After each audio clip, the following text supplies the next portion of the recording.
memberi ketegasan sikap kita bahwa Bhinneka tetap akan mengawal kasus ini, tentu ke pengadilan dong. Kita memaafkan secara kemanusiaannya, memaafkan, tapi proses hukum akan jalan terus, kita kawal terus bersama-sama. Tentunya semua masyarakat Lumajang, masyarakat Indonesia, budayawan, semua akan kita minta doa dan restunya supaya pengawalan di pengadilan nantinya akan berjalan lebih baik.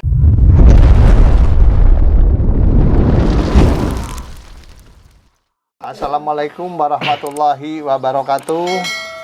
Om Swastiastu, Namo Buddhaya, salam sejahtera, salam kebajikan, salam rahayu, Ong Ulun Basuki Langgeng. Selamat siang kepada para penonton Mas Mansur Channel dimanapun berada, khususnya di Persada Nusantara dan para penonton di belahan bumi lainnya tentunya. Kali ini Mas Mansur Channel akan mendiskusikan sekaligus menginformasikannya terkait dilimpahkannya tersangka HF ke Lumajang, dalam hal ini di Mapolres Lumajang. Ini hal yang menurut kita ini hal yang luar biasa. Barangkali di sini juga saya kebetulan sebagai koordinator daripada Laskar Bhinneka, Laskar Barisan Indonesia Menegakkan Keberagaman. Dan di sini di samping saya juga ada tim advokasi dari Laskar Bhinneka. Di sini ada Mas Rangga. Ya, biar diskusi kita gayeng, tapi kita tetap kritis juga mengamati hal ini, dalam arti kritis membagi informasinya, supaya para penonton Mas Mansur Channel yang membanggakan juga tahu bagaimana sikap Bhinneka dan sebagainya. Di sini dengan Mas Rangga atau tim advokasi hukum. Selamat siang. Selamat siang. Assalamualaikum warahmatullahi wabarakatuh. Menurut Mas Rangga, ini kan tersangka HF sudah dipindahkan ke Lumajang. Kira-kira apa terkait kinerja polisi ini bagaimana menurut Mas Rangga? Ya, sebelumnya saya ucapkan terima kasih ya atas dari kepolisian tentunya Polres Lumajang yang alhamdulillah keinginan kita untuk diproses di Lumajang khususnya ya itu dan umumnya juga ya dilaksanakan oleh jadi dilimpahkan di Polres Lumajang itu alhamdulillah sekali, karena perlu masyarakat juga perlu bisa tahu gitu kan, itu sampai sejauh mana kasus ini diperiksa dan sebagainya begitu. Kalau terkait tentang dilimpahkannya kasus ini di Polres Lumajang, memang sesuai dengan aturan hukumnya begitu, karena kejadiannya lokusnya emang ada di Kabupaten Lumajang. Nah, dengan pelimpahan kasus ini dikembalikan pada Polres Lumajang, itu menjadi hal yang positif, khususnya masyarakat Lumajang. Mereka bisa mengawal langsung lah kasus-kasus ini. Tentunya saya yakin Polres Lumajang akan sangat transparansi dalam penyelesaian kasus ini. Jadi pandangannya tim advokasi bahwa ini memang luar biasa ya. Cepat, artinya secara waktu secara waktu. Dari video tersebar, artinya si HF ini melarikan diri, tidak tahu kemana, ini tidak jelas ini, kan tidak jelas itu ya. Padahal sudah viral, akhirnya si HF ini kalau tidak salah tidak menyerahkan diri ya, tapi ditangkap ya. Ditangkap. Tidak ya, menyerahkan. Sesuai pemberitaan memang ditangkap. Ditangkap kan sesuai pendidikannya. Jogja, bukan menyerahkan diri pada Polda DIY ya. Ditangkap ya, kan gitu kan. Beda nanti kalau kalau dihukum mungkin Mas Rangga bisa jelaskan. Jadi itu waktunya antara tanggal 9 kejadian sampai tanggal 13 ditangkap. Ya. Terus tanggal 20 baru pelimpahan dari Polda ke Lumajang. Polres Lumajang. Tergolong luar biasa ya, kinerja. Tergolong cepat juga pihak aparat kepolisian. Nah, barangkali itu dari tim advokasi. Terus sejauh ini kalau untuk tim advokasi, apa yang sudah dilakukan, apa komunikasi dengan pihak Polres? Sejauh ini kita sudah mencoba komunikasi ya dengan Polres Lumajang. Tentunya saya sebagai ketua tim advokasi tanggal 19 kemarin kita sudah mengirim surat untuk meminta bisa ketemu langsung dengan Kapolres. Kita ingin membahas persoalan ini, sejauh mana persoalan kasusnya, dan alhamdulillah tanggal 20 sudah dilimpahkan di Lumajang gitu. Jadi kita selesai 1 hari, tanggal 19 kita mengirim surat ya, gitu kan. Tanggal 20-nya ternyata HF sudah dikembalikan ya, dilimpahkan ke Lumajang. Ini menjadi kabar baru yang luar biasa gitu kan. Nah, ini saya coba ya, mudah-mudahan 2-3 hari ini kita dapat kabar dari Polres Lumajang untuk kita dari tim advokasi, dan bersama juga nanti Bhinneka juga kita bisa komunikasi lah. Tentunya bukan hanya komunikasi, tapi kita juga pengen tahu sejauh mana proses hukum ini. Kita pengen ada transparansi agar bisa memberikan informasi kepada masyarakat Lumajang tentunya itu. Karena Bhinneka sejauh ini status hukum pelaporannya sampai di mana? Kalau Bhinneka sendiri biar juga tahu. Kan ada yang laporan, ada yang dumas sejauh pengaduan. mana biar para kalau penonton sejauh juga, ini kan karena memang LP-nya adalah dari GP Ansor ya, GP Ansor Lumajang atas nama ketua. Tentunya kita pun juga tidak mungkin kita juga laporan dan sebagainya, kita hanya mendukung, mensupport. Ya, kita Bhinneka melakukan pengaduan kemarin kan. Apalagi kalau nggak salah 2 kali jenengan secara pribadi sebagai sejarawan dan budayawan Lumajang, dan kita kita tergabung dari beberapa dari elemen masyarakat tentunya, masyarakat adat, mahasiswa, pemuda dan sebagainya yang membentuk Laskar Bhinneka. Kita juga melakukan pengaduan juga bagian dari sistem support lah kepada GP Ansor, laporan GP Ansor Lumajang. Nah itu ya tentunya sudah pernah ketemu enggak dengan teman-teman sahabat-sahabat atau sahabat-sahabat Ansor, pengacaranya Mas Miko atau belum memang sampai saat ini belum. Mungkin saya akan komunikasi lah dengan Mas Miko ya, tentu sebagai kuasa hukum dari ketua GP Ansor yang melakukan laporan. Saya coba untuk komunikasi sampai sejauh mana sih ini LP sudah berjalan dan sebagainya, tentu itu mendiskusikan. Ya, kita juga karena kita bagian dari support mereka juga gitu. Jenengan secara pribadi sebagai budayawan, kita dari Laskar Bhinneka juga melakukan support terhadap mereka, juga melakukan pengaduan gitu kan. Jadi kita kan sambil sama-sama jalan nih, terutama yang kita mensupport GP Ansor yang begitu. Oke, barangkali itu ya kalau dari hukum, dari sisi hukum.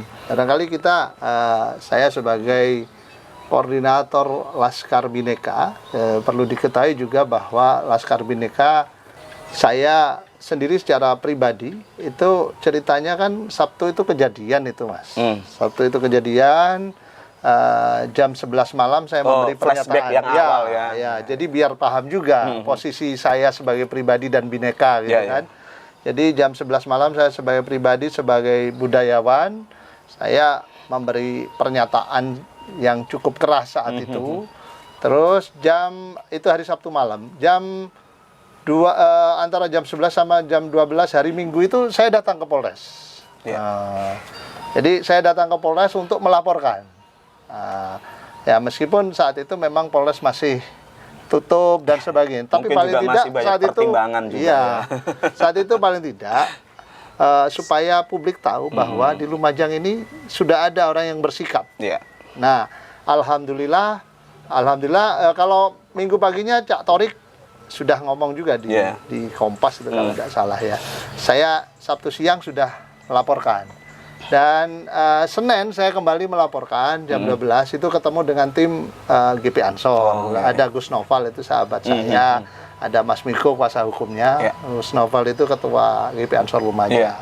Ya kita dukung siapapun lah yang masuk duluan, bagi saya tidak ada masalah. Tapi paling tidak budayawan orang Lumajang sudah ada yang bersikap dan melaporkan, meskipun itu hari Minggu ya, meskipun nanti Seninnya sahabat-sahabat saya dari GP Ansor yang lebih dulu mendapatkan LP. Bagi saya tidak ada masalah. Jadi secara pribadi saya sangat apresiasi kepada Ansor yang luar biasa kali ini, seperti itu. Jadi Seninnya sebagai pegiat budaya saya juga melaporkan, tapi karena sudah LP-nya diterima oleh LBH Ansor. Jadi saya sendiri dapat surat aduan aja secara pribadi. Dan karena ini kasus ini bergulir begitu cepat, Mas, sehingga saya menghubungi Mas Rangga lagi, ngerepoti lagi gitu kan. Kalau tidak salah hari Kamis kita ke laporan polisi lagi ya, sebagai saya sebagai koordinator Bhinneka. Jadi saya 2 kali. Satu hari Senin itu pengaduan sebagai pribadi personal budayawan. Hari Kamis saya melaporkan sebagai koordinator Bhinneka. Bhinneka ini ya perlu diketahui kan terdiri dari 1 masyarakat adat, 2 budayawan, 3 mahasiswa juga gitu. Ada berapa orang yang melaporkan bersama-sama itu? Oh iya. Kalau di pengaduan di Bhinneka kemarin ada 8 orang perwakilan ya, yang memang menandatangani pengaduan yang kita sampaikan untuk ke Polres Lumajang gitu kan. Terdiri dari masyarakat adat, sejarawan budayawan, terus ada juga praktisi hukum dan mahasiswa juga. Oh, praktisi hukum juga. Karena saya juga ikut tanda tangan itu. Jadi dampingin Bhinneka, saya juga tanda tangan pengaduan juga. Jadi itu yang perlu diketahui dan alhamdulillah menurut saya kalau saya secara pribadi kepada pihak Polri luar biasa. Kita apresiasi setinggi-tingginya atas kinerjanya, karena ini Polres Lumajang yang berketempatan juga dibantu Polda Jatim dan juga Polda DIY itu bisa menangkap ini dengan proses yang begitu cepat. Nah, terkait perkembangan selanjutnya juga kita beberapa waktu lalu itu sempat juga melihat ada diskusi di media nasional. Di sana ada para tokoh nasional membahas itu, ada dari MUI, ada dari NU, ada juga yang orang-orang 212 dan sebagainya lah gitu kan. Ada juga Cak Torik, Bupati Lumajang. Jadi dari diskusi itu kan jelas bahwa posisi Cak Torik kan sebagai kepala daerah Lumajang, kita juga apresiasi beliau bahwa ingin ketemu, kalau perlu menginterogasi. Ada restorasi justice itu yang tidak tahu juga saya, tapi paling tidak ingin bertemu, menginterogasi langsung apa motifnya dan lain-lain. Tapi saya pikir Cak Torik luar biasa. Cuma kita sebagai masyarakat aja ini meminta kepada Pak Bupati atau Cak Torik yang luar biasa ini supaya juga mengambil contoh Presiden Jokowi. Menurut saya Presiden Jokowi ini luar biasa ketika kasus Ahok. Jadi Pak Ahok itu mantan wakilnya. Terus saat itu masih gubernur itu waktu proses mau pengadilan itu.